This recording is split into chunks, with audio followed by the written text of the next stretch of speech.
పవన్ కళ్యాణ్ గారికి అంత మెజార్టీ వచ్చింది. ఎందుకంటే ఇప్పుడు పవన్ కళ్యాణ్ గారు పిఠాపురం నుంచి లాస్ట్ టైం మాత్రం పోటీ చేసింది. కానీ వర్మ గారు ఆ కాన్సెన్స్ ని పట్టుకొని చాలా 2009 నుంచి కూడా కాన్సెన్స్ ని పట్టుకొని ఆ కాన్సెన్స్ ని అభివృద్ధి బాటలు నడిపించి, సరే పార్టీ అధికారంలో ఉన్నా లేకుండా కూడా ఆ కార్యకర్తలను కాపాడుకుంటూ అక్కడ ఒక క్యాడర్ తయారు చేసుకొని అక్కడ ఉన్నటువంటి ఆ నియోజకవర్గాన్ని గ్రిప్ లో తెచ్చుకున్నాడు వర్మ గారు. ఇప్పుడు పవన్ కళ్యాణ్ గారు ఆ మాట కూడా చెప్పారు. ఓన్లీ ఇక్కడ అభివృద్ధి పనులన్నీ కూడా ఇప్పటివరకు 9 నెలల సమయంలో 100 కోట్ల అభివృద్ధి జరిగింది.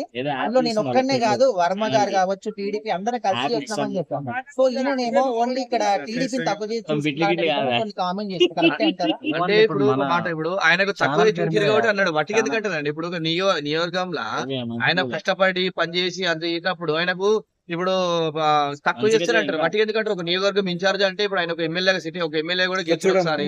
ఆయన కూడా వాళ్ళ వట్టిగా అనలేరు కదా బ్రో. ఎందుకంటే ఇప్పుడు అక్కడ ఉన్నటువంటి ఇప్పుడు జనసేన పార్టీ గెలిచింది కాబట్టి అక్కడ ఉన్నటువంటి కార్యకర్తలు తక్కువ వేయడము, ఆయన క్యాడర్ రాకపోవడం, ఆయన క్యాడర్ తో చెప్పండి మీరెందుకు వీళ్ళెందుకు మేము గెలిచాం అని చెప్పేసి అట్లా విభేదాలు చాలా వరకు జరుగుతూ ఉంటాయి రాజకీయంలో.